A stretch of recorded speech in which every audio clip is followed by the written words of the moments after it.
She dragged a hollow log over her dugout. Ephraim Vale, who had survived 8 Nebraska winters and buried a son to the cold, told her, "That roof will bury both your boys before dawn." She had $29, 2 boys, and no team to haul the timber a cabin required. On January 12th, 1888, the temperature dropped 70 degrees in 8 hours. But 4 months earlier, Mara Tollefson Brecka had never roofed a house in her life. She had arrived in Red Willow County in August of 1887 with a dead husband's name on a claim filing and nothing in her hand that could build what the filing promised. Eva Brecka was 3 weeks buried outside McCook, killed when a loaded wagon tongue snapped on a rutted grade and drove him under the rear wheel. The burial cost $11. The claim fee took 8 more. Mara Tollefson Brecka counted what remained in a tin cup on the seat of the wagon she now drove alone. $29, a handful of nails her husband had bought the week before he died, and a list of things she did not know how to do that grew longer every mile. She had 2 boys. Peter was 9 and old enough to understand that the wagon was lighter because his father was not on it. Nels was 6 and asked twice a day when they would stop moving. The milk cow tied to the tailgate had gone dry from the road. The stove in the wagon bed was the most expensive thing they owned, and it was useless until it had walls around it. The claim sat near a bend where a creek fed into the Republican River breaks, close enough to a strip of cottonwood timber that Ivor had called it lucky. The east-facing hillside he had chosen rose gently from the creek bottom, and the soil was the kind that held a cut without crumbling, a good place for a dugout. Ivor had said he would have a frame house by second winter. Mara did not have a frame house. She did not have a first winter. She drove the spade into the east bank on the 4th day and told Peter to drag the loose dirt out in grain sacks. The boy did not ask why. He had watched men dig his father's grave and understood that holes were how people on the plains kept things, bodies, roots, families. Mara cut into the hillside 5 feet deep, then squared the sides with a hand axe. The room she carved was 12 feet wide and 16 feet long, no bigger than the parlor of the house she had left in Minnesota, and darker than any room she had ever slept in. But it was below the wind, and that was the first problem she could solve without money. The second problem arrived on horseback 4 days later. Ephraim Vale was 58 years old and looked 70. He had homesteaded north of the creek in 1879, buried a son to diphtheria in 81, lost 2 draft teams to the winter of 85, and survived 8 Nebraska Plains winters by knowing exactly how much each one could take from a person. He did not introduce himself. He swung off his horse, walked to the open face of the dugout, kicked the edge of the roof cut where Mara had started laying creek poles, and looked at the sky like a man reading a letter he had received before. He turned to Mara. She was standing with the hand axe, her knuckles split from gripping it wrong for a week. Both boys were behind her, Nels holding a sack of dirt against his chest like a pillow. Vale counted things out loud the way a doctor counts symptoms. "You have half a room, maybe 2 cords if you strip the creek bottom, and that's green cottonwood, which burns wet and splits your stovepipe with creosote. No team, no man, no framed walls." He paused. That roof. He pointed at the creek poles she had begun to lay across the span. "You lay brush and hay over those poles, then pile dirt on top, and it will hold until November. Then the heat from your stove melts snow on top. Water seeps through the brush, soaks into the dirt ceiling, and freezes at night. By January, that roof will sweat, freeze, and bury both your boys before dawn." Mara said nothing. She had no answer because he was not wrong. Everything he described was exactly what would happen if the roof did what roofs on the plains did every winter. She had watched it in Minnesota. She had heard Ivor talk about it on the road. The physics of a dirt roof in freezing weather were not complicated. Warm air rises, snow melts, water drips, water freezes, ice builds, ice falls. The only question was when. Vale looked at the boys again. "You have people back east?" Mara shook her head. "Money for the train?" $29. Vale pulled his hat brim lower against the afternoon sun. "That is not enough for boards, nails, a team to haul them, or a ticket home. It is enough to feed 3 people until about Thanksgiving if you eat nothing but cornmeal and salt pork." He mounted his horse. Come to me when you are ready to sell the claim. I will give you a fair number and put you on the road to Omaha before the ground freezes." He rode north without looking back. Peter watched him go and then looked at his mother. Mara drove the spade into the bank again. The blade rang against a buried stone, and the shock ran up both arms into her shoulders. She did not stop. That night she sat outside the half-finished dugout with the stove cold because the pipe was not yet through the roof, and she did the arithmetic that Vale had already done. $29. 2 boys who could carry dirt but could not swing an axe hard enough to fell a tree. 1 milk cow, dry. A stove. A hand axe. A spade. A bucksaw. And a claw hammer. No draft animal to haul timber. No money for milled lumber. No relatives within 1,000 miles. No way to leave because the claim was the only thing of value she could pass to the boys, and abandoning it meant losing the land, the filing fee, and every day of labor Ivor had put in before the wagon killed him. The math did not work. She checked it again, the way she had checked it every night since McCook. It still did not work. A proper frame house needed lumber hauled from town at prices that assumed the buyer had a team. A log cabin needed more straight timber than one woman could cut, drag, and stack before the ground froze. A sod house needed cutting, stacking, and time she did not have. Every path to a real shelter ran through resources she could not reach. She was not building a home. She was building a reason to survive October. The dugout took shape in pieces through September. Mara finished the walls by cutting sod blocks for the front face and stacking them 4 feet high with a gap for a door frame she built from creek poles lashed with rawhide. She laid the roof the only way she knew, cottonwood poles across the span, willow brush over the poles, prairie hay over the brush, and 8 inches of packed earth on top. It looked like every other first-year dugout on the claim road. It had the same flaw as every other first-year dugout on the claim road. She knew this the first night she lit the stove. The pipe went through a hole she had cut in the earth roof and lined with flat stones to keep the dirt from falling onto the hot iron. Heat rose. The room warmed from freezing to tolerable in about an hour. But the warmth kept going up, through the brush, into the dirt, toward the sky. She could feel the ceiling pulling heat out of the room the way a wick pulls oil. The stove burned a quarter cord in 2 days, and by the 3rd morning the woodpile she had spent a week cutting looked like something that might last until the end of the month. Worse than the heat loss was the moisture. On the 4th morning she woke to find a line of droplets hanging from the ceiling above the foot of the bed. One had already fallen onto Nels's blanket. The drop was not rain. It was condensation, the stove's warmth meeting the cold earth above, pulling water out of the soil and the hay layer and holding it on the ceiling until gravity won. In November, those droplets would freeze. In January, they would build into a crust. In February, the crust would crack and fall in chunks onto sleeping children. Vale's prediction was not a threat. It was a schedule. She spent the next week stripping cottonwood bark from creek-bottom trees and trying to seal the ceiling with overlapping sheets of it. The bark curled. The dirt underneath stayed damp. The lamp flame near the back wall bent sideways in a draft she could not find, which meant cold air was entering somewhere she had not sealed. Mice scratched inside the brush layer at night, and Pater said the sound came from right above his head. One afternoon in early October, Mara walked the creek bottom looking for deadfall to cut into stove lengths. The cottonwoods along the water were the biggest trees for miles. The plains offered little else in timber, and settlers used them for everything from fence posts to coffin boards. Most of the standing trunks were too large for her bucksaw and too far from the claim to drag without a team. She was not looking for building material. She was looking for fuel. She found something else. A storm had dropped a cottonwood across the creek bank sometime in the last year or 2. The trunk was enormous, roughly 4.5 feet across at the thicker end, tapering over maybe 18 feet. The bark had peeled in long strips. The wood on the outside was sound, pale, and hard enough to ring when she struck it with the axe head. But the heartwood was gone.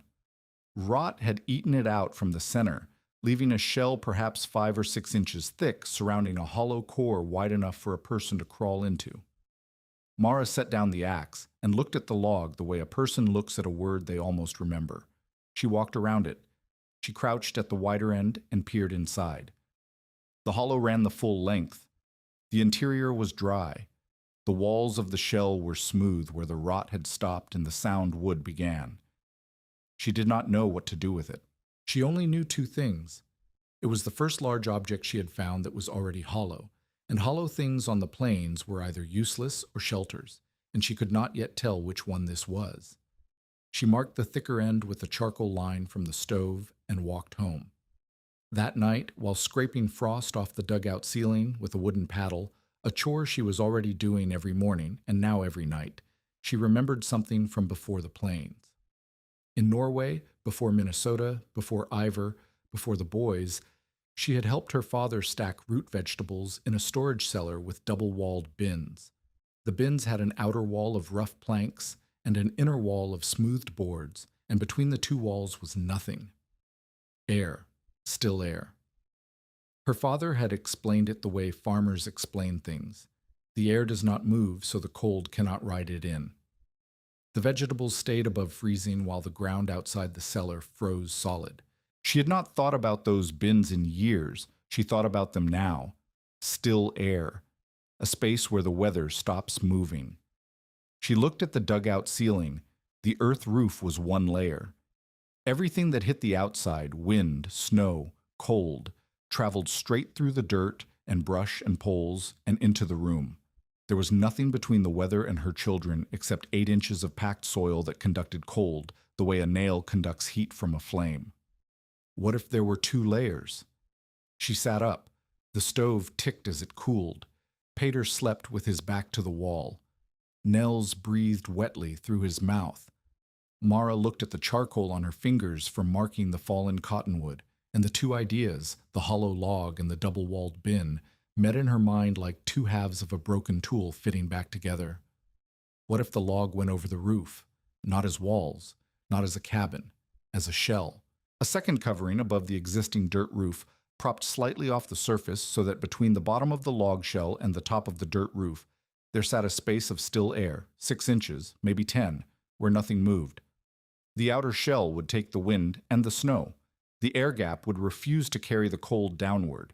The inner roof would stay drier because the moisture from the warm room would meet the cold air pocket and condense there, on the underside of the outer shell, instead of on the ceiling above the beds. Not a better cabin, a second roof, a cabin inside a cabin. She said it out loud to no one. I don't need to drag a house. I need to drag a roof. The idea was clean. The execution was impossible. The log was 18 feet long, 4.5 feet wide, and even hollowed out it weighed more than she could guess. She had no team. She had no block and tackle. The creek bottom was 40 yards from the dugout and the slope was uphill. If she split the trunk wrong, she would shatter the shell she needed. If she spent October on this and failed, she would have burned daylight she needed for cutting fuel, and the dugout would face winter with less wood and no improvement. She was gambling the only labor she had, her own body and her own hours, on a method no one she knew had ever tried. The practical doubts came from Ada Kester before Mara even started cutting. Ada was 37, a settler's wife on the next claim south, mother of 4, and the kind of woman who survived by never attempting anything she could not finish. She had watched Mara mark the fallen cottonwood and followed her back to the dugout the next morning, carrying a crock of boiled potatoes and a face that said the potatoes were a preamble. She set the crock on the dugout's plank table and looked at the ceiling the way Vale had looked at the roof line, cataloging what was wrong. Then she sat down and spoke the way she always spoke, which was with the bluntness of a woman who had buried a daughter on the trail and decided that softness was a luxury she had already spent. If the log is hollow, it is weak, Ada said. If it is sound enough to hold, you cannot move it. If you leave a gap between the shell and the roof, the wind will find it and own it. And if you close the gap solid, you might as well pile more dirt on what you have and save yourself the trouble. Mara peeled a potato and gave half to Nels. The gap is the point. The gap is where you lose. The gap is where the cold stops. Ada shook her head. Cold does not stop. It goes where it wants. Not if the air holds still. Mara described the root cellar bins. She described the way her father had kept turnips above freezing in a Norwegian winter. She did not use the words insulation or convection because neither she nor Ada knew them. She used the words her father had used. Still air is a wall you cannot see. Ada listened with the expression of a woman deciding whether to argue with a doctor or a fool. Your father stored turnips, she said. You are storing children. If the shell collapses, it does not crush turnips. It crushes pater. That was the argument Mara could not answer with root cellars. A storage bin fails, and you lose potatoes. A cottonwood shell fails, and the weight of it, plus the dirt already on the roof, plus whatever snow has accumulated on top, drops onto the sleeping area. The risk was not abstract. It was measurable in pounds per square foot, and Mara did not know the number. Then I need to know how much the shell weighs, she said. And I need to know if the roof can hold it. You need a man with a team and enough lumber to build you a proper house, Ada said. That is what you need. I have $23 and no man. Tell me something I can use. Ada took the crock and stood up. At the door she turned back. If you split that log and it kills you, I will raise your boys. But I will tell them their mother died being stubborn, not brave. She left. Mara sat in the dugout with the lamp flame bending in the draft she still had not found, and she thought about what Ada had said. Ada was right about the weight. Ada was right about the risk. Ada was wrong about one thing only. She assumed the shell had to rest on the roof. What if it did not? What if the shell sat on its own supports, cribbing blocks on either side, bearing the weight down through the hill and the sod walls, bypassing the weak roof entirely? The roof would not carry the log. The log would arch over the roof the way a hand arches over a candle flame, close enough to block the wind but never touching. That changed the engineering. It did not change the labor. Jonas Pryor arrived on the 3rd day of October, which was 4 days after Mara had started scoring the split line on the fallen cottonwood with charcoal and a straight stick. Pryor owned the nearest freight outfit and brokered lumber on the side, which meant he made money every time a settler decided they needed milled boards hauled from the railhead. He was 44, clean-shaven, and dressed better than anyone on the claim road because his income did not depend on weather. He had offered Mara a note for delivered lumber 2 weeks after Ivor's funeral, terms that would have given her boards and nails in exchange for a lien on the claim that came due in 18 months at 8%. Mara had not signed because she could do the math.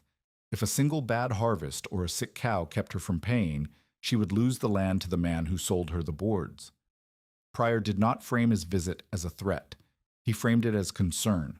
He rode to the creek bottom where Mara was burning shallow grooves along the split line, a technique she had seen Ivor use on fence rails, where a line of small controlled fires weakened the grain before wedges were driven in. She had been at it since dawn. Her hands were black. The boys were upstream filling a bucket with clay she planned to use for sealing the dugout's front wall. Pryor dismounted and looked at the log, then at the fire line, then at Mara with the expression of a man watching a child try to saddle a horse backward. Mrs. Brecka, Mr. Pryor, I heard you are planning to put a tree on your roof. Half a tree. Half a rotten tree. He walked the length of the trunk and kicked the thinner end. A piece of bark fell off. You want warmth? Buy boards. You want pity? Ask the church. But if you mean to gamble your boys on a rotten tree, don't expect decent people to call it courage. Mara did not stand up. She fed another handful of dry grass into the burn line and watched the smoke trace the charcoal groove. What is your price for delivered lumber? Enough to frame a 12 by 16 room with a proper roof, Pryor told her. The number was higher than what he had quoted 2 weeks after the funeral, because now the ground was harder and the haul took longer. It was more than twice what she had left. And the note? Same terms, 18 months, 8%. And if I cannot pay in 18 months? Pryor smiled the way a man smiles when the answer is obvious. Then we discuss the claim. We're done discussing, Mara said, and went back to her fire line. Pryor mounted. Before he turned the horse, he looked at the boys upstream. Those boys deserve a roof that was built by someone who knows what they are doing. Mara did not answer. She did not need to. The argument was already over. Every conventional path to warmth ran through Jonas Pryor's pocket, and the price was the land Ivor had died holding on to. The fallen cottonwood was ugly and rotten and too heavy and might not work. But it did not belong to Pryor. It belonged to the creek bank, and the creek bank did not charge interest. That night the temperature dropped below freezing for the first time. Mara woke to find the water bucket skinned with ice, and Nels shivering under his blanket with a wet cough that sounded like something tearing inside a paper sack. She built the fire hot enough to redden the stove door and held the boy against her chest while the dugout warmed. The ceiling dripped. The drip hit the blanket Peter had pulled over his head. The stove ate wood. By morning, Nels was feverish and the woodpile was noticeably shorter. Mara left Peter watching his brother and walked to the creek bottom in a wind that cut through her coat and found every seam. The fallen cottonwood lay where it had lain for a year or more, enormous and indifferent. She crouched at the split line and ran her finger along the charred groove. The grain was opening. The fire had done what she had hoped, weakened the wood along a line she controlled. She drove the first wedge with the back of the hand axe. The sound was flat and heavy, not the clean ring of splitting seasoned oak, but the dull thud of something soft giving way. She drove a second wedge 2 feet down the line, a third, a fourth. The crack began to travel, following the grain and the burn line and the rot boundary all at once. The trunk groaned, the shell flexed. For a moment she thought it would shatter, explode outward in a spray of punk wood, and ruin the one piece she needed. It did not shatter. It opened along the line like a book whose spine had softened with age. 2 halves, each a long curved shell, each roughly 9 feet across the open face and tapering at the ends. One half was heavier, thicker walled, with a knot cluster that made it uneven. The other was lighter, smoother on the inside, with a consistent wall thickness of about 5 inches. Mara chose the lighter half. It was still heavier than anything she had moved in her life. She stood over it and felt the weight of what she had committed to. The shell was 18 feet long, roughly 4.5 feet wide at the open face, and curved like the hull of an overturned boat. Getting it from the creek bottom to the dugout, 40 yards uphill across soft ground, with no team, no block and tackle, and no help, would take something she did not yet have a plan for. But the split was clean. The shell was whole. And somewhere in the distance, Nels was coughing. If you have ever been told your idea was reckless by someone who had never tried to solve the problem you were solving, tell us about it in the comments. Because Mara Brecka was not done being called foolish, and the log had not moved an inch. She cut 3 cottonwood limbs into rollers, each about 4 inches thick and 3 feet long. She cleared a rough path up the slope, kicking stones aside and stamping down the grass. She wedged the edge of the shell up with the spade, slid a roller underneath, and pushed. The shell moved 6 inches and ground into the dirt. She added a second roller, pushed again. A foot. The shell was not sliding. It was pressing the rollers into the soft earth and riding on top of the ruts they carved. She needed harder ground. She needed a track. Mara spent the rest of that day cutting flat stones from the creek bed and laying them in 2 rough lines up the slope, a stone track that the rollers could ride without sinking. The work was brutal. Each stone had to be pried from the frozen mud, carried uphill, and set level enough to keep a roller from jumping sideways. By dark, she had laid 12 feet of track.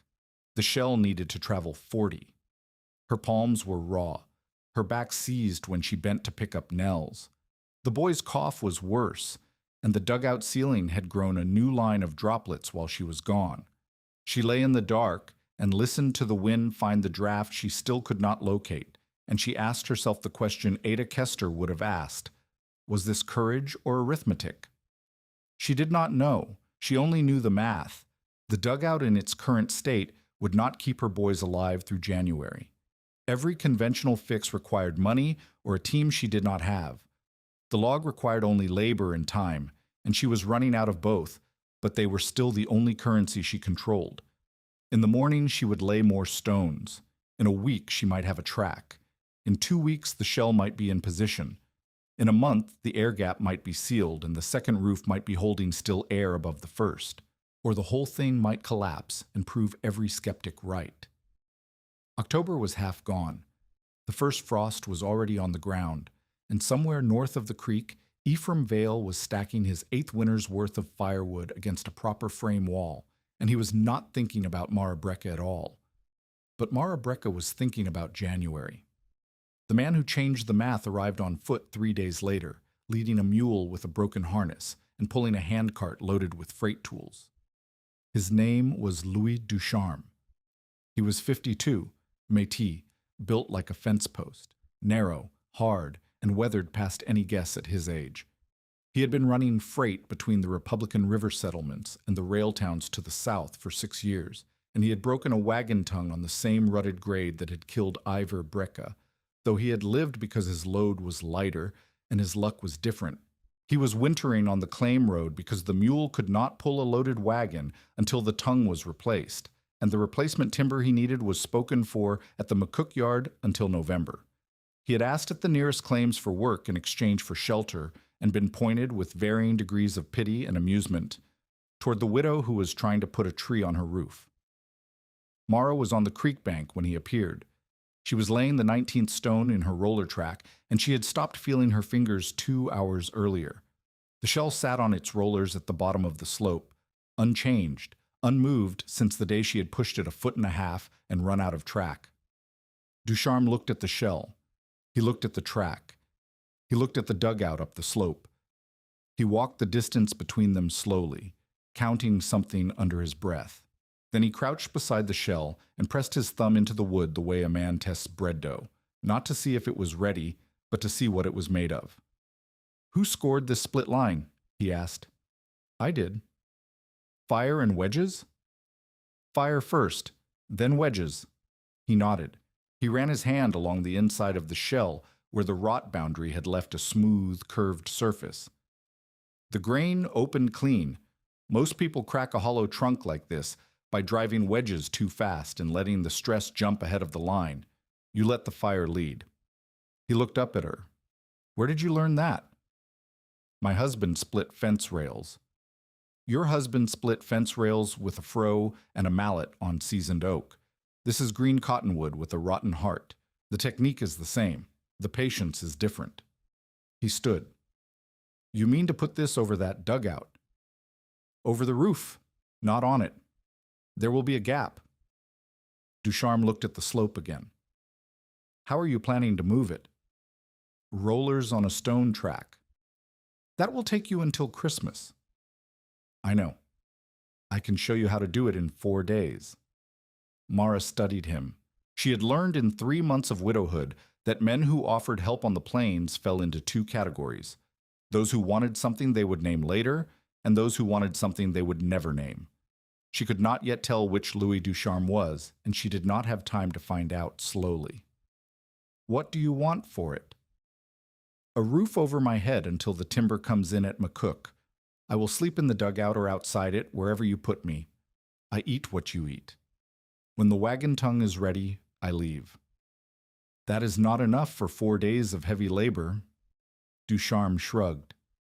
"I have slept under a handcart for a week. Your dugout is a palace, and I have not seen anyone try to build a double-cover shelter since I watched a brigade camp on the Assiniboine put brush screens over their tents in '68. It did not work because they left the ends open, and the wind owned the cavity." He looked at the shell again. "You're planning to seal the ends." It was not a question. He had looked at the charcoal marks she had drawn on the ground near the dugout, rough sketches of how the shell would sit on crib blocks with clay and sod packing the ends, and read her intention in the marks. "I'm planning to seal everything," Mara said. "The ends, the edges, every place where moving air could enter the gap." "Good," he said. "Then it might work." He unpacked a coil of rope from the handcart, a heavy iron pin, and a short-handled sledge. He drove the pin into the ground 30 feet uphill from the shell, looped the rope around it, and explained what she had been missing: a capstan pull. Instead of pushing the shell uphill against gravity with her own weight, she would wrap the rope around the shell, run it through a loop on the buried pin, and pull from the high side. Each pull moved the shell a short distance, 6 inches, a foot, and the pin held the gain while she reset the rope. The mule added its weight on the pull. The stone track still mattered, but not for the whole distance. Ducharme showed her where to place the rollers, only under the front edge, where the friction was greatest, and how to grease the track with tallow from the cooking tin so the shell slid instead of ground. The first pull moved the shell 3 feet.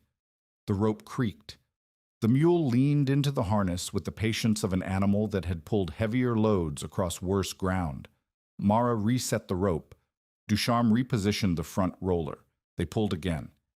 By the end of the first day, the shell had traveled 12 feet uphill. Mara's shoulders felt like someone had driven nails into the joints. Her palms, already raw from the stonework, had opened in 2 places and bled into the rope. Ducharme wrapped her hands in strips of flour sack and said nothing about pain because there was nothing useful to say about it. By the end of the second day, the shell was 28 feet from its starting point, and the slope was steepening. A roller shattered under the forward edge when it hit a buried stone, and the shell lurched sideways, nearly sliding off the track. Ducharme threw his weight against the downhill side while Mara drove a stake into the ground to block the slide. They lost an hour. Mara cut a new roller from a cottonwood limb, and they resumed. On the third day, early sleet turned the bank to grease. The stone track became a chute. The mule refused to pull on footing it did not trust. Ducharme rigged a second anchor pin further up the slope and doubled the rope, creating a mechanical advantage that let Mara pull from a sheltered position while he guided the shell from below. The sleet soaked through his coat and hers. Peter brought hot water from the stove in a tin pail, and they drank it standing because sitting down meant not getting up. That evening, Pryor rode past on the claim road and stopped long enough to watch. He said nothing to Mara. He spoke to Ducharme. "You are helping her put a rotten log on a dirt roof." Ducharme did not look up from the rope he was coiling. "I'm helping her put a sound shell over a dirt roof with an air cavity between them." "Same thing." "Not the same thing. One collapses. The other insulates." Pryor stared at him. "When it falls, and it will, I will remember you helped her build it." "Good," Ducharme said. "I like being remembered." Pryor rode on. That night, Mara discovered that Pryor had bought up the spare rope at the general store in Indianola, the closest settlement with supplies. Whether he had done it to supply his own freight line or to cut off Mara's access to materials, the effect was the same. If her rope broke, she had no replacement. She spent an hour before bed splicing a frayed section with strips of rawhide and old harness leather. The repair was ugly. It would hold for 1 more day of pulling. Maybe 2. On the 4th day, the shell reached the dugout. It sat on the grass behind the low sod front wall, curved side up, open face down, 18 feet of hollowed cottonwood that looked like the overturned hull of a boat that had washed up on a hillside and been left by a flood that never happened. Peter stared at it. Nels, whose cough had settled into a rhythm that woke him every 2 hours, pressed his hand against the outer wall and said it felt like touching a sleeping animal. Now the real work began. Ducharme taught by doing, and what he taught Mara over the next 8 days was not how to build a shelter, but how to think about weight, air, and the difference between a structure that fights the weather and one that redirects it. The first lesson was load path. They could not rest the shell on the dugout roof because the roof was not built to carry anything heavier than its own dirt layer. Instead, they built crib blocks, short stacks of cottonwood sections, each about 14 inches tall on either side of the dugout, seated on the packed earth of the hillside and the top of the sod front wall. The shell would rest on the crib blocks, arching over the roof without touching it. The weight would travel down through the cribs into the ground, not into the roof structure. "Every pound has to reach the earth without crossing the roof," Ducharme said, driving a stake to mark the first crib position. "If the shell touches the roof carries the shell, plus the snow, plus the ice, and it will fold in January." "How much does the shell weigh?" Mara asked. "Green cottonwood this size, hollow. Maybe 500 pounds, maybe 6. Less than you think, more than the roof can hold." 600 pounds on crib blocks built from creek-bottom cottonwood. Mara looked at the stakes and tried to picture the forces. The shell curving over the roof, the cribs carrying the load to the sides. the air gap in between, 6 inches on the sides, maybe 10 at the crown where the curve was highest. What about snow load? She asked. Ducharme nodded. Snow will pile on top. Wet snow is heavy. Dry snow is light but drifts. You want the shell steep enough that some slides off, but you will always carry some. Plan for it in the cribs. Make them wider than you think you need. They built 8 crib blocks over 3 days, 4 on each side, spaced evenly along the shell's length. Each block was a stack of cottonwood rounds, notched so they locked together and would not roll.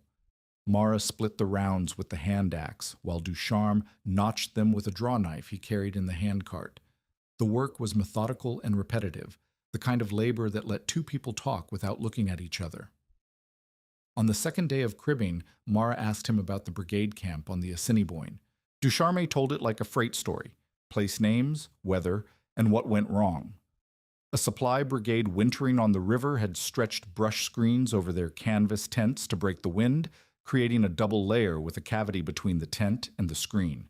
The theory was sound.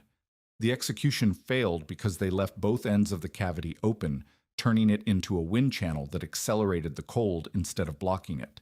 The tents froze harder than they would have without the screens. The air has to be still, he said. The moment it moves, it carries heat with it. A cavity with an open end is worse than no cavity. That is what my father said about root cellars. Your father was right. Still air is the cheapest wall there is, but it is the hardest one to build because you cannot see it, and any crack destroys it. This was the lesson Mara needed most. The shell would create the cavity. The crib blocks would hold the shell. But the ceiling, packing every end, every edge, every gap between the shell and the ground with clay, sod, and grass, was the work that would determine whether the method succeeded or failed. A single unsealed gap would let wind enter the cavity and turn her insulation layer into a draft tunnel. They positioned the shell on the 7th day. It took both of them, the mule, and a set of angled poles that Ducharme called gin poles, levers braced against the crib blocks that let them lift the shell's edge high enough to slide it over the cribs and onto its seat.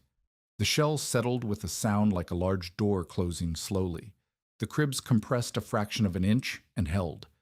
The curve of the shell arched over the dugout roof, with a gap that varied from 6 inches at the sides to about 10 inches at the crown. Mara crawled underneath and looked up.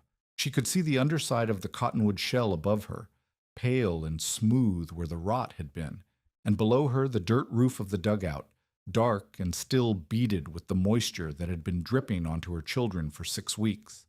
Between the two surfaces, air. Nothing. A space where, if they sealed it correctly, the weather would stop. It is not done, Ducharme said from outside. It is not even close. The ceiling is 3/4 of the work. He was right. They spent the next 6 days packing. Clay from the creek bank dug in buckets and mixed with cut grass to keep it from cracking as it dried. Sod blocks cut from the prairie fitted against the shell edges where it met the crib blocks.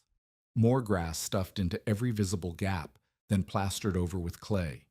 The ends of the shell, the open faces at each end of the tunnel-like cavity, received the most attention. Ducharme showed her how to build sod plugs for each end, fitted tight and sealed with clay, leaving no straight path for wind to enter. Pack it like you are caulking a boat, he said. Every crack is a leak. Every leak is heat leaving. Ada Kester came on the 3rd day of sealing. She brought boiled hide glue and 2 grain sacks. She did not say she believed in the method. She said Nels sounded worse every morning, and she could hear him coughing from her own claim. She worked for 4 hours, packing clay into gaps along the south edge, and left without commenting on whether the idea was sound. Her conversion was not a sentence. It was a bucket of glue and an afternoon of silence. On the final night of sealing, a hard freeze locked the clay before Mara finished packing the east end of the shell, the leeward end, the one that would face away from the prevailing wind. She had run out of workable clay. The creek bank was frozen. The gap was not large, a handspan at one seam where the sod plug did not quite meet the shell, but it was there. A flaw in the seal that she could feel with her fingers, but could not close until the next thaw or until she found unfrozen clay somewhere. Ducharme examined it in the lamplight. It is small. The wind here is from the northwest. This end faces southeast. Most storms will not push air directly into this gap. Most, Mara said. Most. They looked at each other across the unsealed seam, and neither of them said what both of them were thinking, that the storm that would test this shelter would not be most storms. It would be the one storm that found every weakness, and they had just left it one. The first week of November, smoke rose from what looked like a mound of earth wearing a cottonwood crown. Neighbors on the claim road slowed their horses and stared. The dugout had disappeared. In its place was a shape that belonged to no category settlers recognized. Not a cabin, not a sod house, not a dugout, but something halfway between a root cellar and an overturned canoe. The stovepipe poked through the original roof and rose into the cavity between the two layers before exiting through a notch Ducharme had cut in the shell's crown. Smoke came out of what appeared to be a log. Inside, the difference was immediate and measurable. Mara noticed it the first morning. Frost formed later on the inner ceiling than it had before the shell went on, nearly 2 hours later, by her count. The stove held warmth past midnight instead of losing it by 10. She could put her hand on the ceiling above the bed and feel cool earth instead of ice. The lamp flame near the back wall, the one that had bent sideways in the draft for 2 months, stood almost straight. Most telling was the moisture. Droplets still formed, but they formed on the underside of the outer shell, not on the inner ceiling. She crawled into the cavity through a gap in the south seam and saw the evidence. A thin crust of frost on the inside face of the cottonwood, catching the moisture before it could reach the roof below. The shell was taking the condensation hit. The sleeping room was drier. She burned less wood. Not dramatically less, the stove still ate fuel the way stoves eat fuel, but noticeably less. A quarter cord lasted 3 days instead of 2. Over a week, that was a cord saved. Over a winter, it was the difference between running out in February and making it to March. Vale came by in mid-November. He did not dismount. He looked at the mound, looked at the stovepipe coming out of the log, and shook his head slowly. "It is quieter in there," Mara said from the doorway. "The wind does not reach the beds." Vale sat his horse for a long time. One calm week proves nothing. January proves things. February proves things. A nice November is just weather being polite before it kills you. He was not wrong. November on the plains was a liar. The sun still warmed the south face of the dugout in the afternoon. Snowfall was light. The wind came and went without conviction.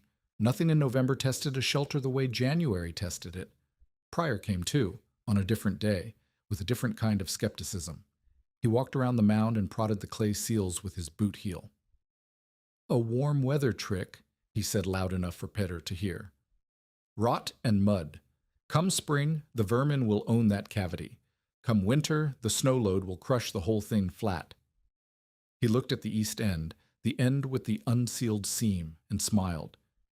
"You missed a spot, Mrs. Breka." Mara said nothing. She had not missed it. She had run out of workable clay. But she would not explain that to Pryor because explaining weakness to Pryor was the same as handing him a weapon. December brought colder nights and a thin permanent snowpack. The outer shell wore a dusting of white that did not melt because the cavity below kept the shell's surface cold, a sign that the insulation was working in the right direction, keeping the stove heat inside instead of letting it radiate upward through the roof. Mara tracked the patterns, where the snow melted on the shell, near the stovepipe notch where heat escaped, where it stayed, everywhere else, where ice formed, the underside of the shell in the cavity, exactly where she wanted the moisture to collect instead of on the ceiling above her children. Then the weather changed. Late December brought thaw, then refreeze, then a mild spell in early January, so bright and warm that Nels went outside without his coat, and Peter rolled his sleeves up past his elbows. Ducharme, who had stayed through December because the replacement wagon tongue had not arrived, and because the dugout was warmer than the handcart, watched the mild days with the expression of a man who did not trust gifts.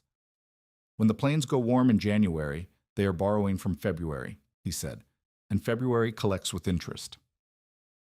On the morning of January 12th, 1888, the sun rose into a sky so blue and mild that 3 families on the Claim Road sent their children outside to play. Nels's fever had broken 2 days earlier.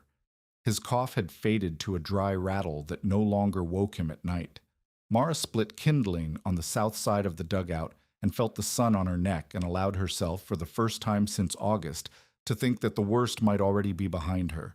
It was not behind her. It was 6 hours away. The wind began at noon. It did not build.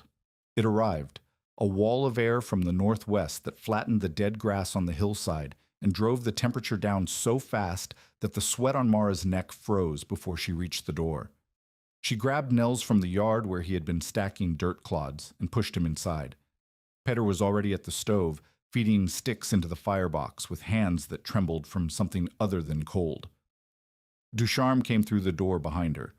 He had been at the creek cutting ice from the water hole for drinking water and had felt the wind shift like a hand shoving him from behind. He pulled the door shut and wedged it with the iron pin from the capstan rig. "This is not a squall," he said. He was breathing hard. His coat was frosted at the shoulders. "This is the front." Within the hour, the temperature had dropped past 0.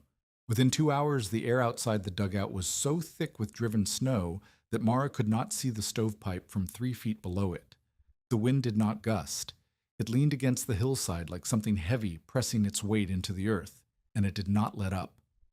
The stove was burning hot. Mara had loaded it full, split cottonwood packed tight, the firebox glowing through the seams. The room warmed.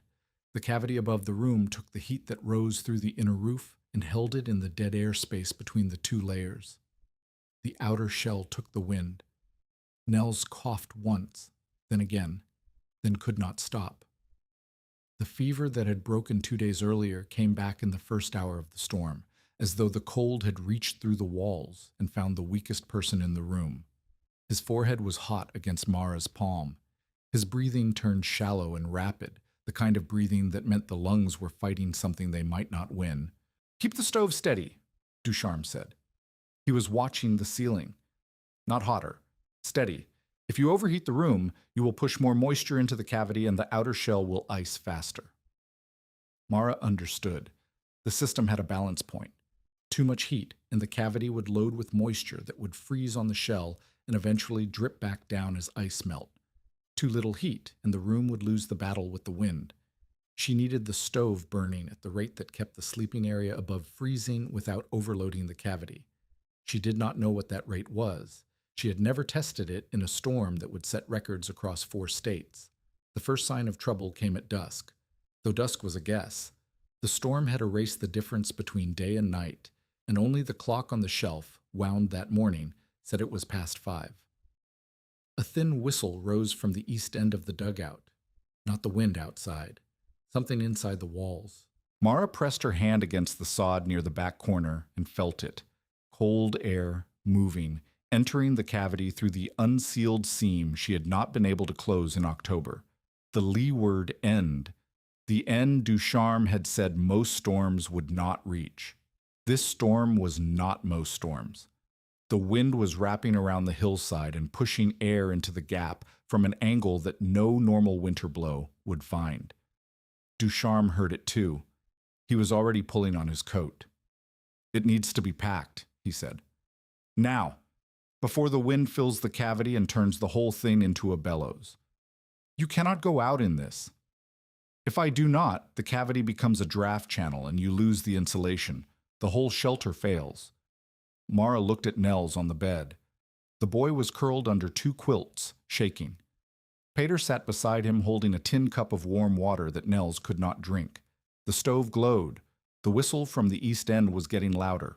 She grabbed the bucket of clay she had dug from an unfrozen seep 2 days earlier. A small amount, maybe 15 pounds, mixed with grass and stored near the stove to keep it workable. She shoved a grain sack into her coat and filled it with the clay. "I'm going with you," she said. "Stay with the boys." If the cavity fills with wind, staying with the boys is watching them freeze. "Peter, keep the stove at this level. Do not add wood. Do not open the door. If your brother's breathing changes, pour warm water on a cloth and hold it near his mouth. We will be back." Peter nodded. He was 9 years old, and he was being left in charge of a dying stove, a sick brother, and a shelter that was losing its only advantage. He did not cry. He fed a single stick into the firebox and closed the door. Mara and Ducharme went out into the storm. The wind hit them flat. It was not a force that pushed, it was a force that erased. Direction, balance, sight, breath, all gone in the first 3 steps. Snow was not falling. Snow was flying sideways at a speed that turned flakes into grains of ice that cut exposed skin. Ducharme grabbed Mara's arm, and they moved along the dugout wall by feel, pressing their shoulders against the sod and the packed earth, sliding toward the east end where the shell met the hill. If you need to know whether the seal held, whether Mara and Ducharme made it back inside, whether Nels survived the night, stay with us. Because the storm was not finished. The unsealed seam was the width of a hand. Wind screamed through it into the cavity with a sound like tearing canvas. Mara could feel the air rushing past her fingers into the gap, cold so intense that the clay in the grain sack had already begun to stiffen. She shoved handfuls of clay into the gap. Ducharme packed sod chunks against the clay, pressing them in with his shoulder while the wind tried to blow the seal apart faster than they could build it. Clay froze against the shell. Sod crumbled. Mara pulled grass from the base of the hillside, frozen grass, brittle, useless for weaving but good enough for stuffing, and jammed it into the spaces between the clay and the sod. Ducharme held the grass in place with his bare hands while she packed more clay over it. The wind shifted. For 10 seconds, it stopped pushing into the seam and pushed across it instead, which was worse. The lateral pressure pulled at the sod plug they had built and threatened to peel it off like a scab. Mara threw her body against the plug and held it while the clay set in the cold. Not set like mortar sets in summer, set like water sets when it freezes, fast, rigid, permanent as long as the temperature held. The whistle died. They crawled back along the wall. Ducharme's right hand was white at the fingertips. Mara could not feel her ears. They fell through the door, and Peter wedged it shut behind them. The stove was exactly as she had left it. Nels was breathing in shallow, rapid pulls. The clock said 6:30. Inside the dugout, the air was cold. Not warm, cold. But it was a different cold than the screaming white nothing outside. It was still cold, quiet cold. The kind of cold that a stove could fight because the stove's heat was not being ripped away by moving air. The cavity above them was sealed again, and the dead air space was doing what dead air does. Nothing. The cold from outside hit the shell, passed through 5 inches of cottonwood, entered the cavity, and met a wall of motionless air that would not carry it further. It lost speed. It lost force. By the time the cold reached the inner dirt roof, it was diminished, not defeated, but slowed enough that the stove's heat could match it. The dugout was not warm. Mara could see her breath. Ice formed on the water bucket, but the blankets were dry. The ceiling was dry. No frost fell onto the beds. No wind bent the lamp flame. Mara extinguished the lamp and watched the darkness. In the old dugout, before the shell, any flame test would have shown drafts, the fire bending toward every crack, every unsealed seam, every place where moving air carried heat away from the room. Now the darkness was still. A single candle, if she had lit one, would have burned straight up. The shell was holding. The cabin inside the cabin was working. She listened to the storm outside. It sounded like a freight train running on a track that had no end, a constant roaring pressure that did not rise and fall, but simply persisted, hour after hour, as though the wind had been assigned to this hillside and would not leave until it had ground the hill flat. She fed the stove at midnight, at 2 in the morning, at 4. Each time she checked the ceiling for moisture, checked the east end seal by touch, and checked Nels's breathing by pressing her ear to his chest. The boy's lungs crackled. His skin was hot, but he was breathing. The room was holding. At some point in the hours before dawn, Ducharme told her something she would remember long after the storm. He was sitting against the wall with his damaged hand tucked inside his coat, watching the stove the way men watch fires when they have nothing left to do but wait. "The shelter is not keeping the cold out," he said. "Nothing keeps the cold out. The shelter is making the cold slow. It has to pass through two walls in a space that will not help it, and by the time it reaches the room, it has used up most of its speed. That is all insulation does. It does not stop the enemy. It tires the enemy out."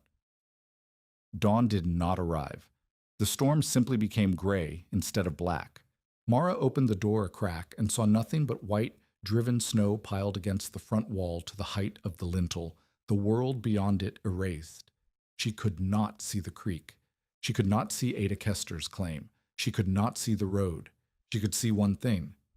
On the hillside to the north, where a single-roof shanty belonged to a family named Lund, no smoke rose from the stovepipe. The pipe was visible because the wind had scoured the snow from the west face of the building, and the pipe stood straight and cold and black against the white sky. No smoke meant no fire. No fire meant the family had either left or the roof had failed, or worse. To the south, past Ada's claim, she could see the roof of Pryor's hired hand's bunkhouse. The west wall had caved in. Snow filled the interior like grain in a bin. A man was stumbling along the lee side of the building, with one arm tucked against his chest and the other clawing at the wall for balance. Even from a distance, Mara could see that his right hand was the wrong color. Nels coughed. The sound was weaker than it had been at midnight, which frightened her more than the storm. Weak coughs meant the lungs were too tired to fight. She lifted him onto her lap and held the cloth of warm water near his mouth and felt his chest rise and fall in a rhythm that seemed too slow and too shallow and too uncertain for a boy who had been chasing dirt clods in the sun 20 hours ago. The stove burned. The shell held. The dead air above the roof held. And Mara held her son and waited for the storm to decide whether it was finished. It was not finished until the next morning. 36 hours after the wind began, the sky broke open and the sun hit the snowfield with a light so white it was painful to look at. The temperature was still 20 below. The wind had dropped to something that could be walked through. Mara opened the door and stepped into a world that looked like it had been remade from scratch. The landmarks she knew buried, the distances she measured erased, every surface either scoured clean or buried deep. She looked south along the claim road and counted stovepipes. Where she saw smoke, someone had survived the night. Where she did not, someone had not. She counted 4 columns of smoke in a stretch of road that held 9 claims. From the mound behind her, the dugout under its cottonwood shell, the shape that had confused every neighbor who rode past, a 5th column rose. The storm left debts across the claim road that took weeks to count. The Lund family had abandoned their shanty during the first night and walked a mile through the blizzard to a neighbor's soddy, where all 5 of them survived in a room built for 2. Pryor's hired hand, a man named Sweeney, lost the last 2 fingers on his right hand to frostbite and would not grip a hammer again. 2 claims further south, a rancher lost 14 head of cattle that had been caught in the open when the wind came. The bodies lay in the snow like dark stones in a white field, and it took until March to drag them all to the rendering pit. Ephraim Vale came to Mara's dugout on the 3rd day after the storm. He did not send word. He did not knock. He bent through the low doorway and stood inside the room with his hat in his hands and his coat still frosted at the collar. He looked at the ceiling first. He always looked at the ceiling first. It was how he judged a shelter, the way a doctor checks a pulse before asking questions. The ceiling was dry. No frost. No drip stains. No ice crust at the edges where the walls met the roof. The air inside was cold but still, the kind of cold that felt like a cellar rather than a coffin. He looked at the boys. Nels was on the bed, thin and pale but breathing evenly, the fever down since the second morning after the storm. Pater sat at the table working a strap of harness leather with the awl, because Mara had told him that sitting still was not permitted in this house. Vale touched the wall. He pressed his palm flat against the sod near the ceiling and held it there for 10 seconds. Then he reached up and touched the underside of the roof, the packed earth and brush surface that, before the shell, had been the only thing between the stove heat and the sky. "Cool," he said. "Not cold, not wet." The wet is on the shell, Mara said, in the cavity. The frost forms up there instead of down here. Vale nodded slowly. He did not ask to see the cavity. He had understood the principle the moment he touched the dry ceiling. What surprised him was not the concept. Double walls were not unknown to a man who had survived 8 winters, but that it worked at the scale Mara had built it, with the materials she had used, under a storm that had broken better structures across the county. He stood in the center of the room for a long time. Mara waited. She did not prompt him. She had learned that men like Vale converted in silence, not in speeches, and that rushing the silence was the same as asking them to lie. "I told you that Roof would bury both your boys before dawn," he said. "You did." Instead, it kept the wind from touching them. He put his hat back on. At the door, he paused and looked at the stovepipe, the iron pipe that rose from the stove through the inner roof, through the cavity, and out through the notch in the shell. "How much wood did you burn during the storm?" "Less than a cord for 36 hours. Vale's expression changed. It was not surprise. It was the expression of a man recalculating something he had already calculated and finding that his numbers were wrong. He burned more than a cord in a similar stretch in his frame house, with its single plank walls and its proper roof. Mara's dirt and log arrangement had outperformed milled lumber because the dead airspace cut the rate of heat loss, and a slower loss meant a slower burn. "Less than a cord," he repeated, as if hearing it again would make it fit his experience. It did not fit.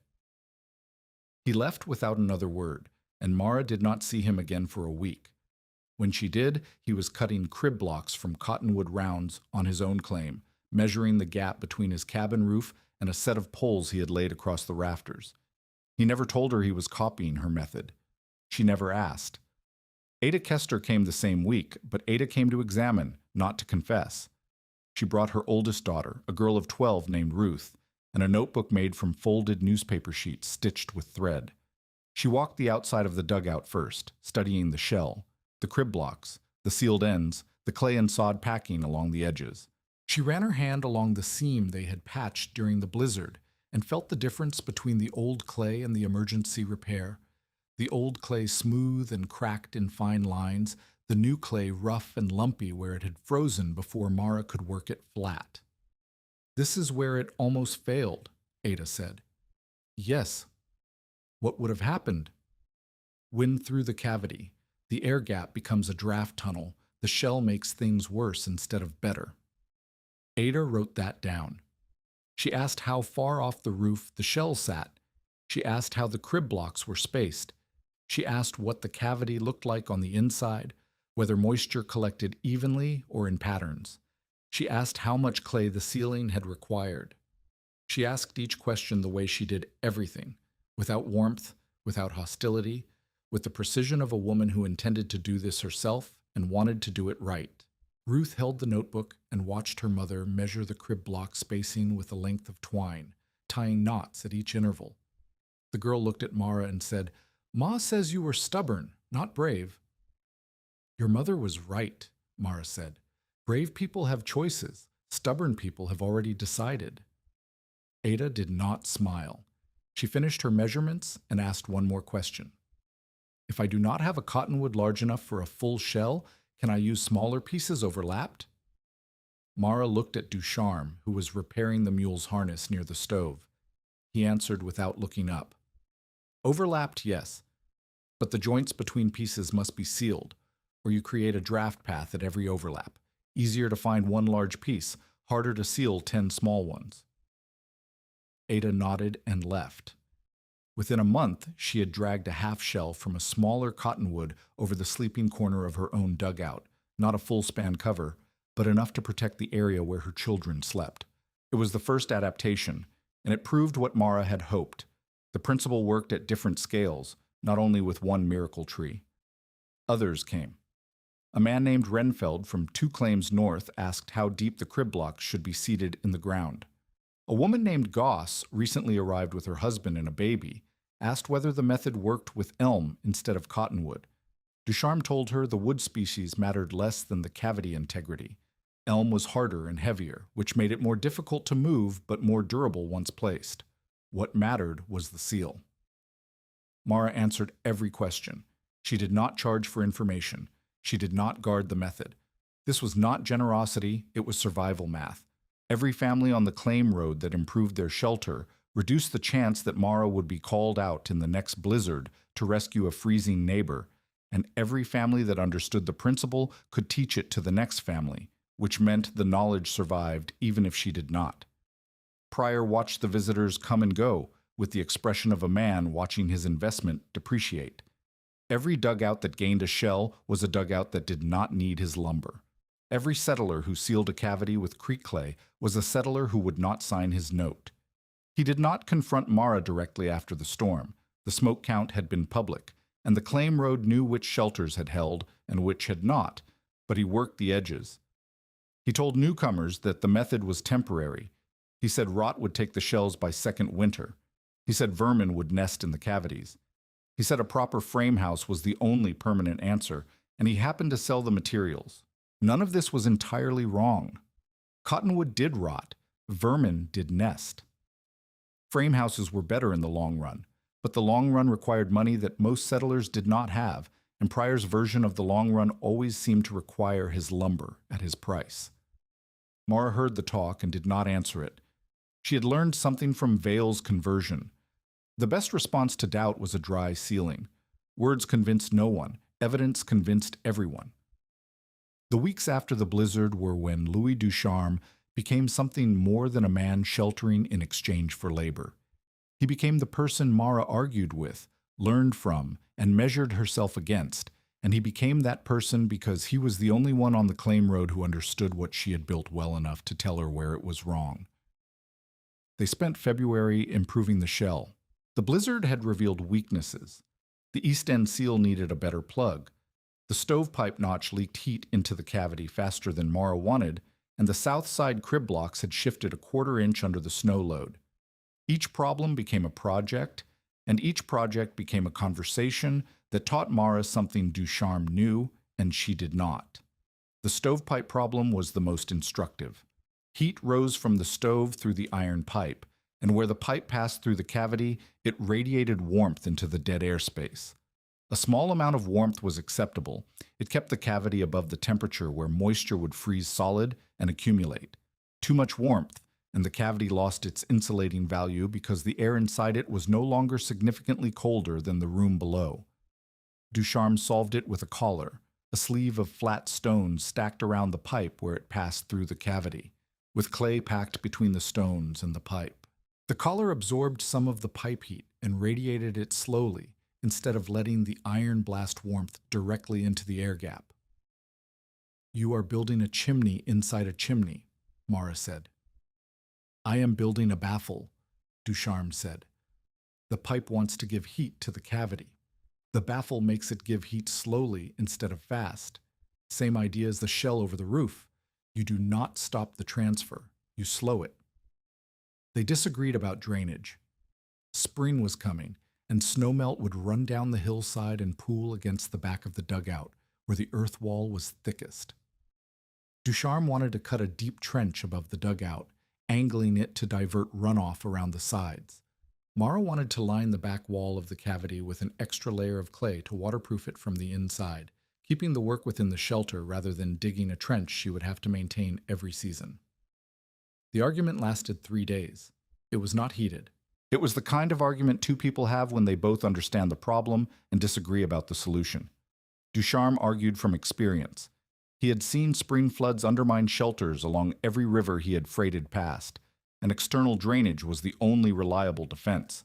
Mara argued from labor. She was one woman, and a trench long enough to divert hillside runoff would take a week of digging she did not have, while clay lining could be done in the cavity over a few days with materials she already owned. They compromised. Mara lined the back wall of the cavity with clay, while Ducharme cut a short diversion trench above the highest point of the dugout, angling it just enough to break the main flow. He used Mara's method, fire-scored channels to weaken the sod before cutting, and admitted that the technique worked faster than he had expected. "Your husband taught you that," he said. "My husband taught me how to burn a line. You taught me why the line matters." Ducharme looked at her with an expression she had not seen before, the expression of a man recognizing that the person he had come to help no longer needed the kind of help he had been giving. She needed a different kind now, not instruction, collaboration. They improved 2 more shelters in March. Ada Kester's half shell needed better crib blocks. The ones she had used were too narrow and had begun to sink into the soft spring earth. A family named Tollison, no relation to Mara's maiden name, had an earth-roofed stable that lost heat so fast their milk cow gave less in winter because the animal burned calories staying warm instead of making milk. Ducharme and Mara built a brush and pole secondary cover over the stable roof. Not a cottonwood shell because no trunk that size was available, but a lattice of poles with brush woven between them and clay packed over the top, propped on crib blocks the same way the shell was. The cavity was shallower, maybe 4 inches, and the cover was not as durable, but it worked on the same principle, and the Tollison cow gave more milk in March than she had given in December. Each adaptation proved the same truth. The method was not one trick with one log. It was a principle. Still air between 2 surfaces reduces heat loss that could be applied at different scales with different materials. That was what made it powerful, and that was what made Pryor nervous, because a principle cannot be bought out or undercut the way a product can. The replacement wagon tongue arrived in McCook in late March. Ducharme hitched the mule and loaded his tools onto the handcart and prepared to leave on a morning when the creek was running brown with snow melt, and the cottonwood trees along the bank were just beginning to show the pale green of new leaves. Mara did not ask him to stay. She had known since February that his departure was coming, and she had spent the weeks since the blizzard learning everything she could learn from him, not just construction techniques, but the way he thought about problems, which was always in terms of forces and flows rather than objects and materials. He did not think about a log or a roof or a wall. He thought about where the heat went, where the water went, where the weight went. That habit of mind was the most valuable thing he left her. He gave Pater the draw knife. He told Nels, who was stronger now but still thin from the winter illness, that a man who has been sick knows things about endurance that a man who has always been well can never learn. He shook Mara's hand at the door of the dugout and looked up at the shell one last time. "It will need new clay every autumn," he said. "The freeze-thaw cycle cracks the seals. Check the east end first. That is where the wind always finds you." "I know. I know you know. I'm saying it so I have something to say." He left. The mule pulled the handcart down the claim road toward McCook, and Mara stood in the doorway and watched until the road bent south and the cart disappeared behind a low rise. Peter came and stood beside her. He held the draw knife in both hands the way a boy holds a thing he knows is important, but does not yet understand why. The cottonwoods along the creek were loud with meltwater. The shell on the dugout roof was silver where the winter had bleached the wood, and the clay at the seams was the color of dried blood. The stovepipe rose through the center and breathed a thin line of smoke into a sky that had finally learned to be warm. Mara closed the door and went back to work. Spring brought the threat Ducharme had warned about, and the one he had not.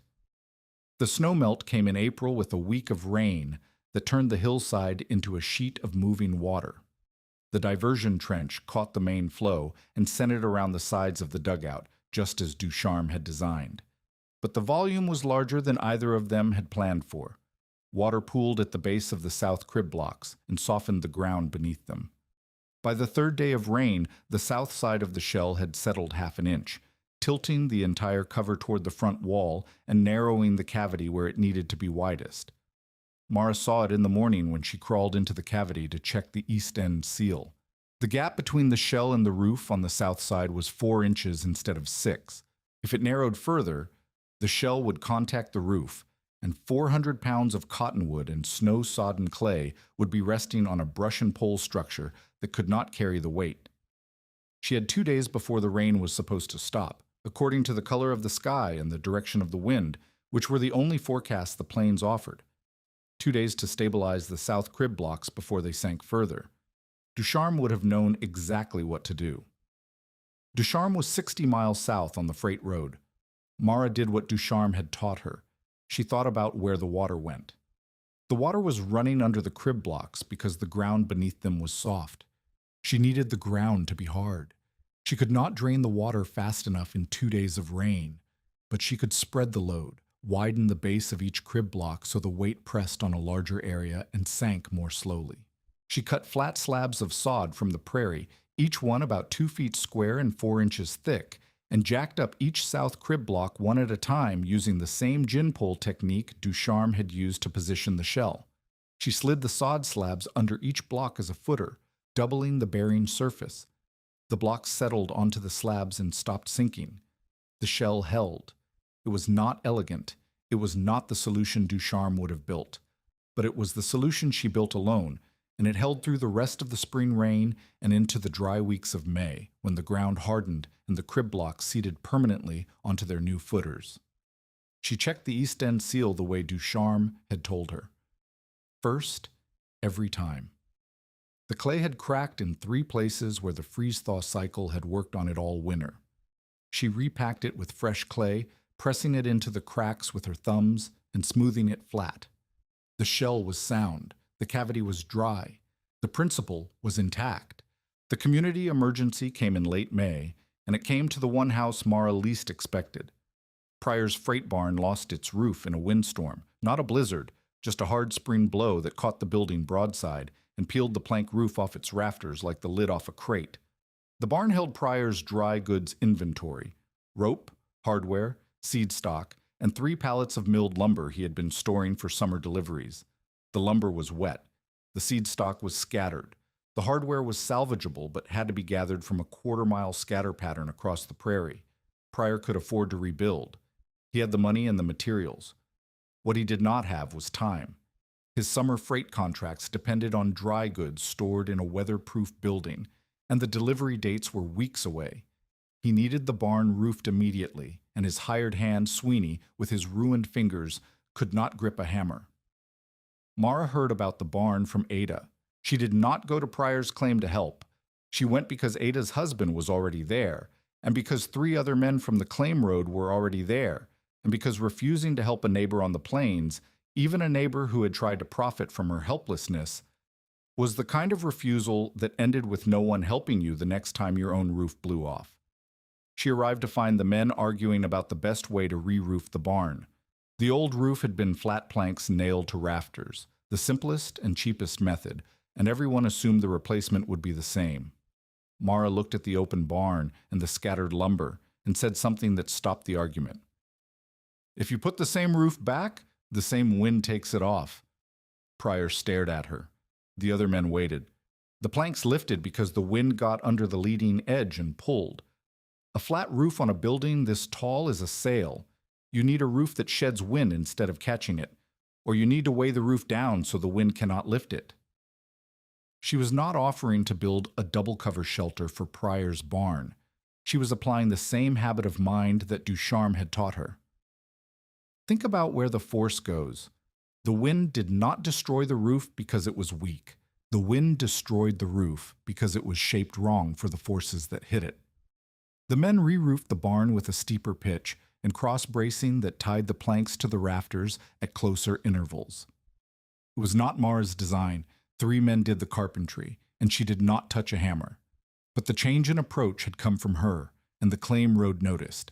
If this story has changed how you think about solving problems with what you already have instead of what you wish you had, share it with someone who needs to hear it. Because Mara Brecky was not finished building. Pryor did not thank her. He stood at the edge of his rebuilt barn and watched her walk back toward the claim road, and the expression on his face was not gratitude. It was the expression of a man who has just been helped by the person he most wanted to fail, and who knows that the help was witnessed by every neighbor for 2 miles. He could not dismiss her as earth-mad. He could not call the method a fluke. He could not claim she was gambling children. She had just improved his barn, using the same way of thinking that had saved her boys. He said nothing. Mara expected nothing. The claim road remembered. Through the summer and into the autumn of 1888, Mara's authority grew the way authority grows on the frontier, not through titles or speeches, but through knocks on the door. A man rode up in June with a question about how to keep a root cellar from flooding. A woman walked over in August with a problem. Her sod house roof leaked at the same seam every time it rained, and she had packed it with dirt 3 times and it still leaked. Mara went with her, looked at the roof, and found the problem in 30 seconds. Water was running along a pole in the roof structure, following the grain to a low point directly above the seam. The fix was not more dirt. The fix was a groove cut into the pole just before the low point, which broke the water's path and forced it to drip into the sod layer above, instead of running all the way to the seam. "How did you know that?" the woman asked. "I watched where the water goes," Mara said. She did not say it was Ducharme's lesson. She did not need to. The knowledge was hers now. In September, word came through a freighter passing on the claim road that Louis Ducharme had died in Kearney of a chest ailment that had followed him for years. The freighter did not know the details. He knew that Ducharme had asked him to deliver a package to a widow named Brecka on the Republican River breaks. The package was a canvas roll. Inside it were Ducharme's wedgehead, his capstan pin, and a short note written in a hand that suggested the writer had not written many notes. The note said, "Check the East End first." Mara hung the wedge head above the door. She drove the capstan pin into the ground beside the dugout, where it stood like a small iron post marking the place where a man had once taught her how to move something too heavy for one person to carry. She did not cry where the boys could see her. She cried at the creek standing inside the hollow of the remaining half of the cottonwood trunk. The heavier half she had rejected, and the sound she made was absorbed by the wood and the water and the wind and did not reach anyone who might have tried to comfort her. When she came back, Petter was sitting on the crib block at the east end of the shell, holding the draw knife. He was running his thumb along the edge the way Ducharme had run his thumb along the shell the first day he arrived. "He is not coming back," Peter said. "No." "Then we have to check the east end ourselves." Mara looked at her son. He was 10 years old. He was sitting on a structure that existed because his mother had refused to fail and a stranger had refused to let her fail alone. The draw knife in his hands was the only inheritance Ducharme had to give, and it was enough. "Yes," she said, "we do." She went inside and began packing clay for the autumn seal. The second winter was not as brutal as the first, but it tested something the first winter had not, whether the method held without Ducharme's hands to repair what the weather damaged. A November freeze cracked the east end seal along the same fault line as the year before. Mara repacked it with clay mixed with horsehair she had traded Ada a bucket of cornmeal to acquire. The horsehair reinforced the clay and slowed the cracking cycle. A January wind shifted the north crib blocks, and Mara jacked them back into alignment using the gin poles alone, because Petter was not yet strong enough to hold the brace, and she had no one else to ask. She did these repairs the way Ducharme had taught her, by thinking about forces, not objects. Where was the wind going? Where was the weight going? Where was the water going? The answers told her what was wrong. The tools Ducharme had left her told her how to fix it. Pryor's escalation came in December, when Mara learned from Ada that he had been telling newcomers on the claim road that the double cover method had been his suggestion from the beginning. He claimed he had advised the Breaky widow to use creek timber for insulation and that she had merely executed his idea. The claim was absurd to anyone who had watched Pryor mock the project from October through January, but newcomers had not watched. They had only Pryor's word and his reputation as a man who supplied building materials. Mara heard the story and said nothing, because there was nothing to say that the claim road did not already know. The people who had been present during the construction, Ada, Vale, the families who had come to measure the crib blocks after the blizzard, knew the truth. The people who had not been present would believe whoever seemed most credible, and credibility on the plains was not built from arguments.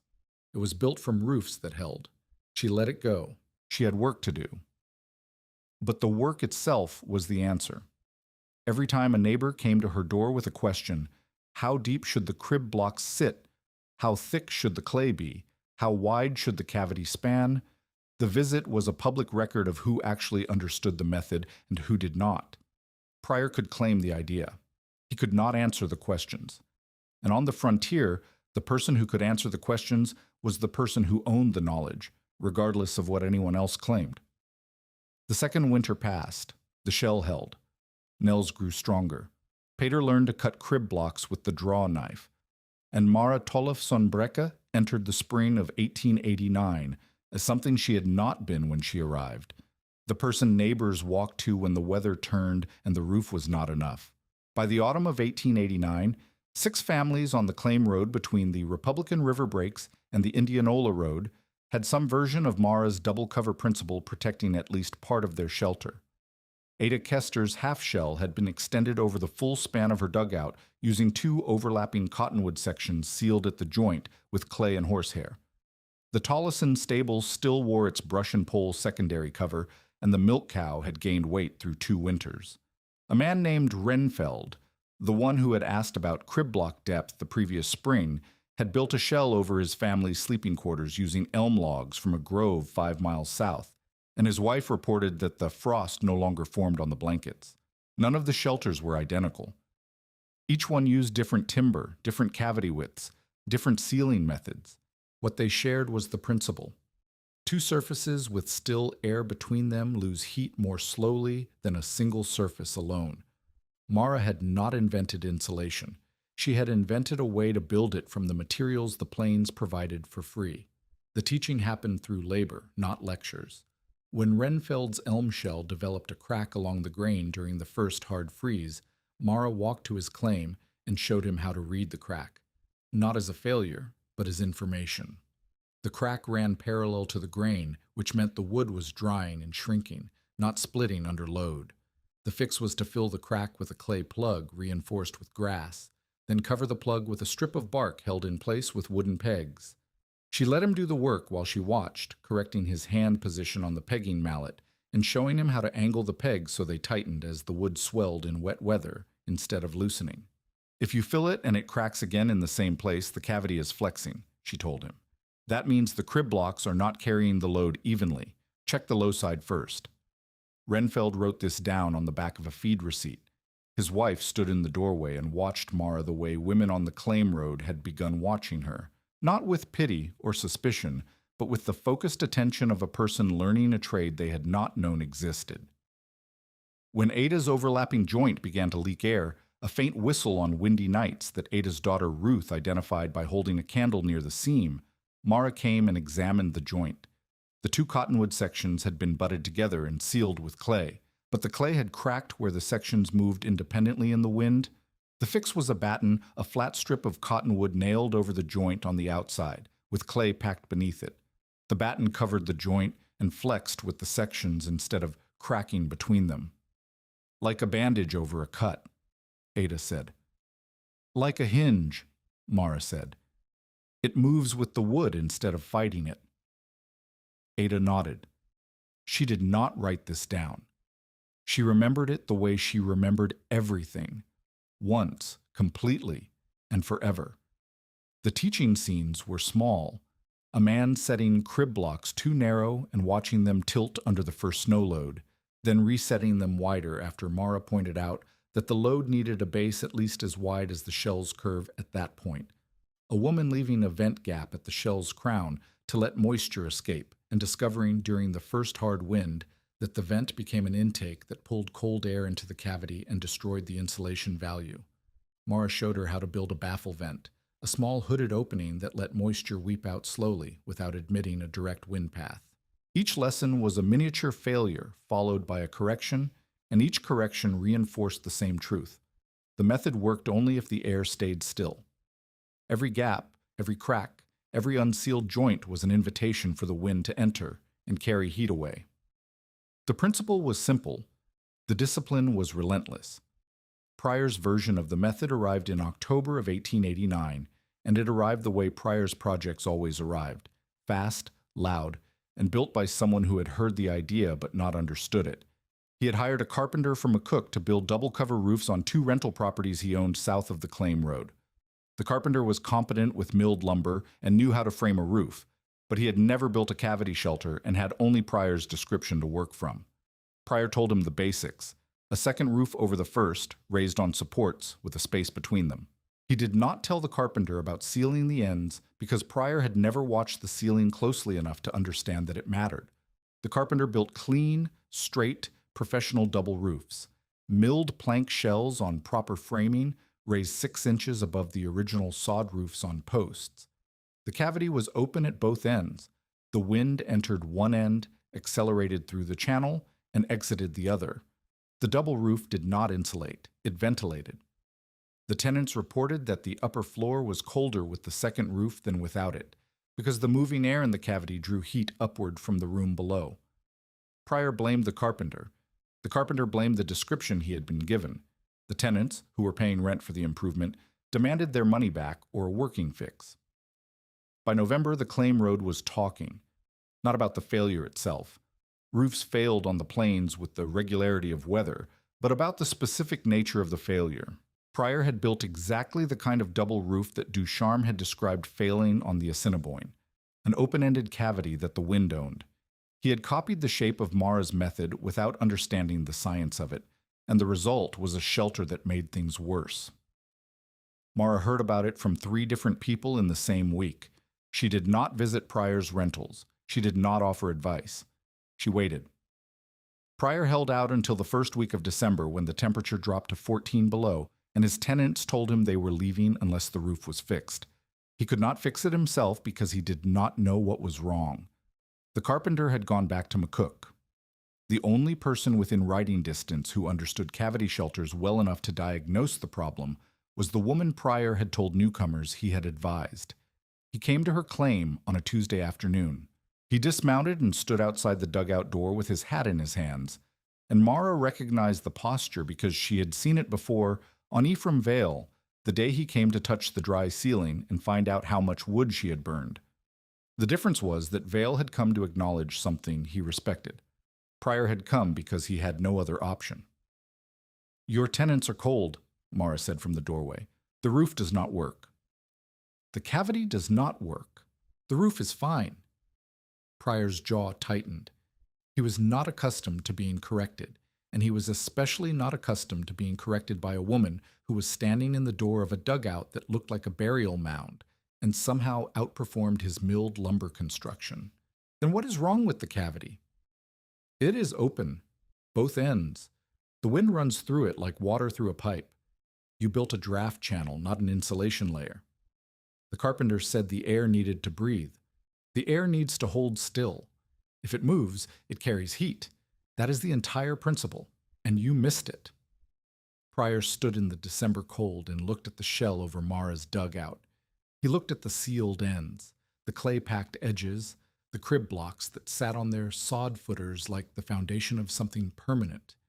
He saw what every visitor saw, an ugly structure that did something no beautiful structure on the claim road could do.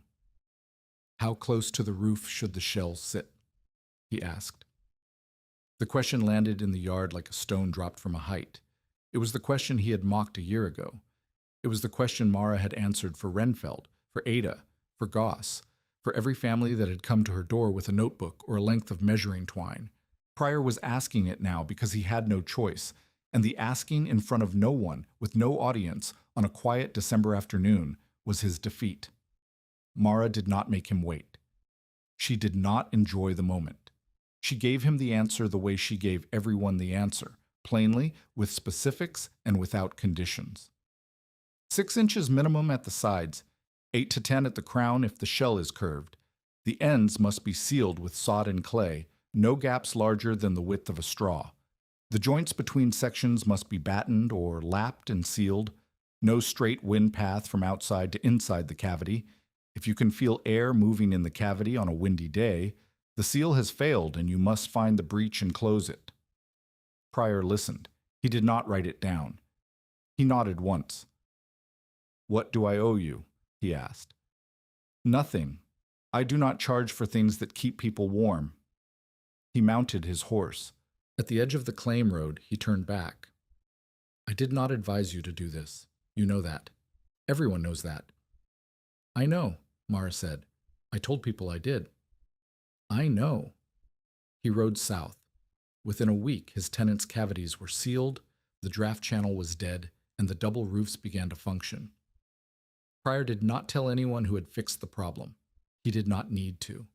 The claim road knew, and the claim road remembered, and on the frontier, the collective memory of neighbors was the only court that mattered. Elias Vangen arrived on the claim road in the spring of 1890, driving a freight wagon south from the Platte River settlements. He was 36, a widower with no children, Norwegian by parentage, and teamster by trade. His wife had died of typhoid 2 years earlier, and he had spent the time since hauling freight across a territory he had no reason to stop in. He stopped in Red Willow County because his lead horse threw a shoe on the claim road, and the nearest forge was in Indianola, 12 miles south. Mara met him because he needed clay. The horseshoe nail had split the hoof wall, and the farrier in Indianola had told him to pack the crack with wet clay and let it set before shoeing. Vangen asked at the nearest claim for creek clay and was directed to the widow Breka, who apparently had an endless supply of the stuff and knew more about packing it into cracks than anyone on the road. He stood at her door with a bucket and an explanation that lasted 3 sentences. Mara looked at the bucket, looked at his hands, large, cracked, the hands of a man who worked with rope and leather and did not complain about either, and pointed him toward the creek bank where the best clay sat in a gray seam above the waterline. Take what you need. If the seam is hard, score it with a stick before you dig. The surface layer is dry, but the clay underneath is workable. He came back an hour later with a full bucket and a question. The structure on your roof, what is it? A shell. Cottonwood. It sits over the roof with a gap between them. What does the gap do? It holds still air. Still air slows the cold. Vangen looked at the shell the way Ducharme had looked at it a year and a half earlier, not with skepticism or amusement, but with the particular attention of a man who understood materials and forces from working with them every day. He ran his hand along the crib block at the east end and pressed his thumb into the clay seal.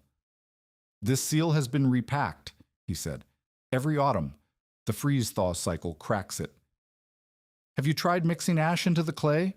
Wood ash makes clayite harder when it dries, less cracking. Mara looked at him. In 18 months, no one, not Ducharme, not Ada, not any of the families she had helped, had suggested ash as a clay additive. She had not thought of it herself. The suggestion was simple, practical, and testable. It was the kind of thing a person said when they thought about materials the way she thought about forces. I have not tried it, she said. I will. Vangen nodded, packed his horse's hoof, and left for Indianola. Mara mixed a small batch of clay with stove ash and pressed it into a test crack on the south seal. She checked it every day for a week. The ash clay set harder than plain clay, and when the temperature dropped below freezing on the 7th night, the test patch did not crack. Vangen came back in May. The horseshoe was replaced, the freight run was finished, and he had no particular reason to be on the claim road except that the clay had worked, and he wanted to see if the ash had helped. He stayed for 2 days. He helped Mara recrib the north support blocks, which needed to be reset after the spring thaw. He was strong enough to hold the gin pole brace while Mara drove the shims, which meant for the first time she could make adjustments without rigging the pole to a stake and working both sides alone. The work went faster with 2 people. It had always gone faster with 2 people. But this was different from Ducharme. Ducharme had been the teacher. Vangen was the partner. He came back in July with a load of freight rope he claimed was surplus from a contract. He traded it to Mara for nothing she could identify as a fair exchange. She used the rope to rig a permanent capstan anchor for future shell adjustments. He came back in September with a plow blade he had found at a salvage auction in Kearney. He said it was for the boys. Petter was 11 by then and strong enough to cut sod, and a plow blade on a straight handle was the tool that turned sod cutting from a full-day ordeal into a half-day task. The courtship was made of these arrivals. It was not spoken. It was built. Each visit adding a tool or a repair or a conversation that lasted longer than the one before. Mara did not mistake the pattern. She had been courted once before by Ivor, who had brought her father a saw blade and her mother a bolt of cloth and had asked for nothing except permission to come back. Vangen was doing the same thing with different materials. They married in the spring of 1891 in a ceremony at the Indianola church that Ada Kester attended, and Ephraim Vale did not, because Vale did not attend ceremonies. Vangen moved on to the claim. He brought the freight wagon, 2 horses, and the understanding that the claim was Mara's and the method was Mara's, and his job was not to replace what she had built, but to carry the parts she could not lift alone. The horses changed the operation. For 2 years, every log, every stone, every bucket of clay had been moved by hand, by mule, or by capstan. With a team, Mara could drag full-length cottonwood trunks from the creek bottom to wherever they were needed on the claim road. She could haul clay in quantity. She could deliver crib blocks to families who could not cut their own. In the summer of '91, she and Vangen built 3 new shell covers for families within riding distance. Each build took about 2 weeks, faster than her original because she now had a team, a partner, and a method she had refined through 3 seasons of mistakes and repairs. Each build taught her something new: how elm behaved differently than cottonwood in the freeze-thaw cycle, how a steeper shell shed snow faster but required taller crib blocks, how clay from different creek banks cracked at different rates depending on the sand content. She kept no written record. She kept the knowledge in her hands and her decisions, and she passed it to anyone who came to learn. By 1892, the claim road had enough double-cover shelters that a winter blow, even a hard one, no longer threatened the same cascading failure that the '88 blizzard had caused. Families survived not because the weather had softened, but because the shelters had hardened, and they had hardened because one woman had looked at a hollow log and seen a principle where everyone else had seen firewood. The years compressed the way years do when the crisis has passed and the work has become routine. Mara's claim grew into a homestead, a proper house framed by Vangen in '93, with the old dugout kept intact behind it as a storm shelter, a milk room in summer, and a sick room in winter when the children caught colds and needed the steady warmth that only the double-cover structure could provide.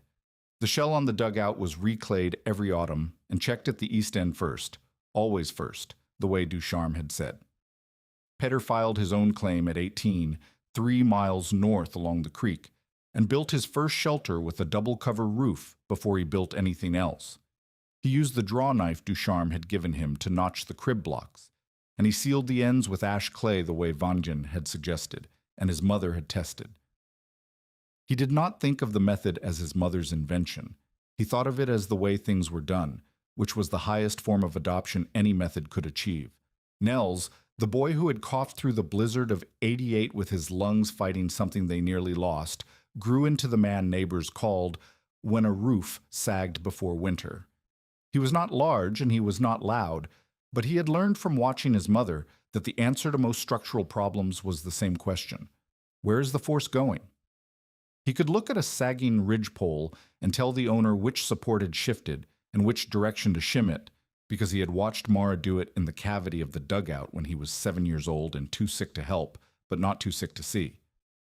Vangen died in 1903 from a kick to the chest by a horse he was shoeing. Mara buried him beside Ivor on the McCook Road. She was 47. She did not leave the claim. She did not sell the horses. She continued to answer the door when neighbors came with questions about roofs, and she continued to check the east end of the shell every autumn, and she continued to pack clay with her thumbs the way she had packed it the night of the blizzard when the wind found the gap and tried to take back everything she had built.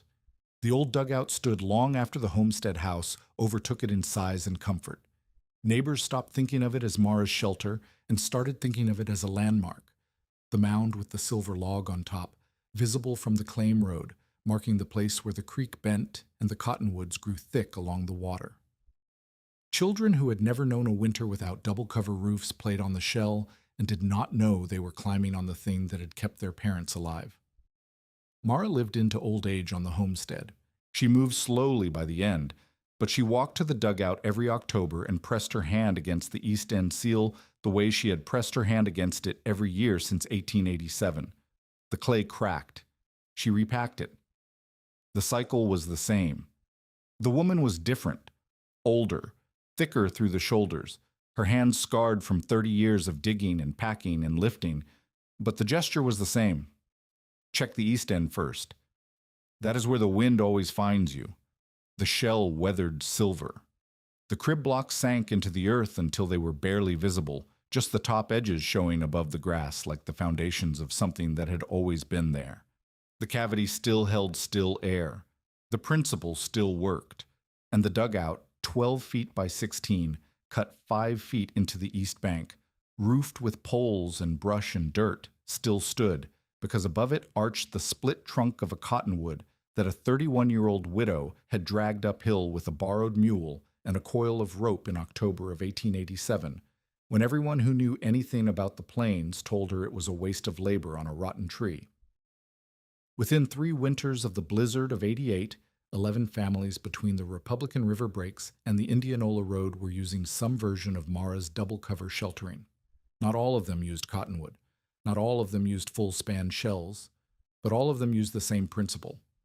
2 surfaces, still air, sealed edges, and all of them traced the knowledge back to the same claim on the creek bend. One detail survived longer than any number. Children on the claim road slept under roofs where the frost now formed in the dead space above them instead of on the blanket edge. Mara Tollefson Brecka remained in Red Willow County for the rest of her life, first in the homestead house Vangen built, later with Pater on his claim 3 miles north. She kept Louis Ducharme's wedge head above the door of every house she lived in. She never called herself an inventor. She never sold the method. She never explained it to anyone who did not ask. She died in the winter of 1912, in a room where the ceiling was dry. On January 12, 1888, the temperature on the Nebraska plains had dropped to 36 below zero in a wind that erased the world. Ephraim Vale, who had survived 8 winters and buried a son, had looked at her dugout and told her plainly, "That roof will bury both your boys before dawn." Dawn came. Smoke still rose from the mound. Snow lay thick on the outer shell while the room below held. Mara opened the half-buried door into a blue-white morning, and the split cottonwood arched over the dugout like a second sky that had taken the storm for her. The planes got through one roof and stopped at the next.